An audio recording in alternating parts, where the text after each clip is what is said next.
Hola, ¿qué tal amigo? Bienvenido al estudio de la lección 5, Milagros alrededor del lago del libro de Marcos, para hoy miércoles 31 de julio, rechazo y aceptación. El versículo para memorizar lo encontramos en San Marcos capítulo 5, versículo 19. Pero Jesús no le permitió, sino que le dijo: vete a tu casa, a los tuyos, y cuéntales las grandes cosas que el Señor ha hecho contigo y cómo tuvo compasión de ti. Lee Marcos 6, 1 al 6. ¿Por qué Jesús fue rechazado por la gente de su propio pueblo? Salió Jesús de allí y vino a su tierra, y le seguían sus discípulos. Y llegado el día de reposo comenzó a enseñar en la sinagoga. Y muchos, oyéndole, se admiraban y decían: ¿de dónde tiene estas cosas? ¿Y qué sabiduría es esta que le es dada, y estos milagros que por sus manos son hechos? ¿No es este el carpintero, hijo de María, hermano de Jacobo, de José, de Judas y de Simón? ¿No están también aquí con nosotros sus hermanas? Y se escandalizaban de él. Mas Jesús les decía: no hay profeta sin honra, sino en su propia tierra y entre sus parientes y en su casa. Y no pudo hacer allí ningún milagro, salvo que sanó a unos pocos enfermos, poniendo sobre ellos las manos. Estaba asombrado de la incredulidad de ellos y recorría las aldeas alrededor de ellos enseñando. ¿Por qué Jesús fue rechazado por la gente de su propio pueblo? La verdad de Dios vino a ser presentada, y siempre en ese conflicto el enemigo se encargó de disponer corazones para interrumpir el propósito que Jesús tenía.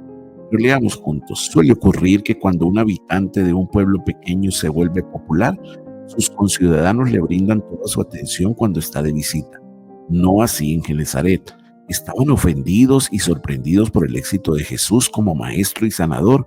Su paso de ser un obrero manual a un maestro les resultaba difícil de aceptar. Otra razón para la animosidad de ellos pudo haber sido el hecho de que realizó la mayoría de sus milagros en Capernaum. Además, él ya había tenido un desacuerdo con su familia previamente. Lee Marcos 6 del 7 al 30. ¿Qué contraste existe entre la misión de los 12 apóstoles y la decapitación de Juan el Bautista? Después llamó a los 12 y comenzó a enviarlos de dos en dos, y les dio autoridad sobre los espíritus inmundos, y les mandó que no llevasen nada para el camino, sino solamente bordón, ni alforja, ni pan, ni dinero en el cinto, sino que calzasen sandalias y no vistiesen dos túnicas. Y les dijo: donde quiera que entréis en una casa, posad en ella hasta que salgáis de aquel lugar.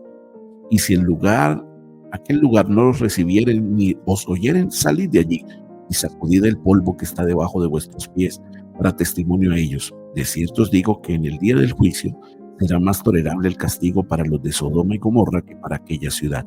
Y saliendo predicaban que los hombres se arrepintiesen, y echaban fuera a muchos demonios, y ungían con aceite muchos enfermos y los sanaban. Oyó el rey Herodes la fama de Jesús, porque su nombre se había hecho notorio, y dijo: Juan el Bautista ha resucitado de los muertos, y por eso actúan en él estos poderes. Otros decían: es Elías, y otros decían: es un profeta, o alguno de los profetas. Al oír esto, Herodes dijo: este es Juan, el que yo decapité, que ha resucitado de los muertos. Porque el mismo Herodes había enviado y prendido a Juan, y le había encadenado en la cárcel por causa de Herodías, mujer de Felipe su hermano, pues la había tomado por mujer. Porque Juan decía a Herodes: no te es lícito tener la mujer de tu hermano.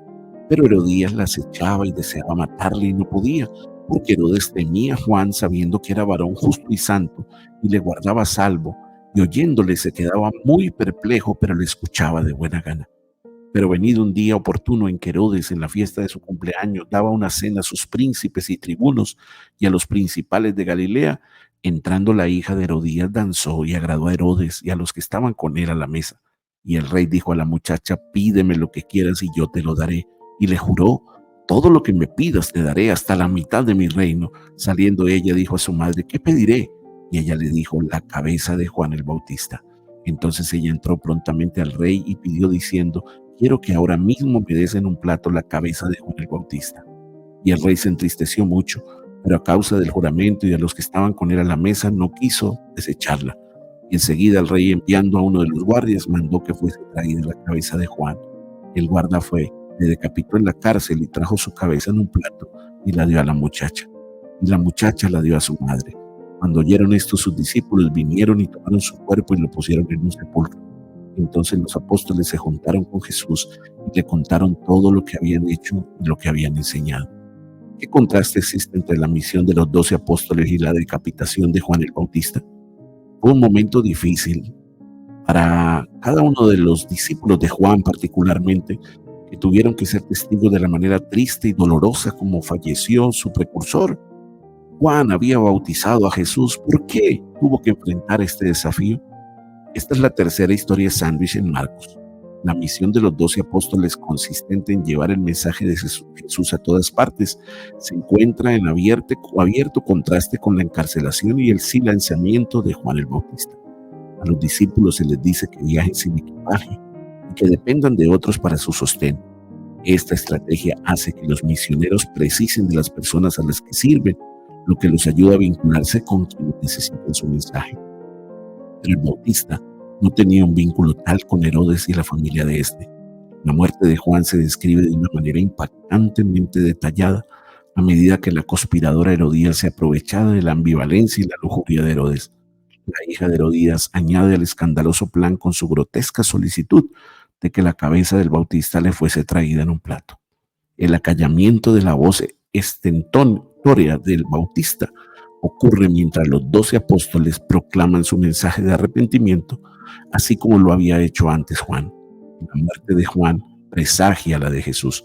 Juan es ejecutado, sepultado y reportado como resucitado de entre los muertos, como ocurriría con Jesús.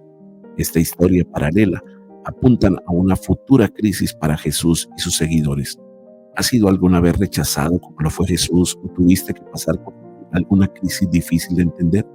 ¿Qué aprendiste de esas experiencias que podrían ayudarte la próxima vez que algo suceda?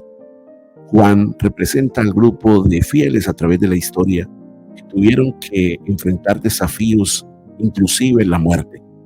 Esta experiencia de Juan sirvió de aliento para las generaciones subsiguientes, que tuvieron algunos que enfrentar momentos dolorosos, pero se mantuvieron firmes por causa de la fe. Juan fue un mártir de la fe. Juan cumplió su propósito.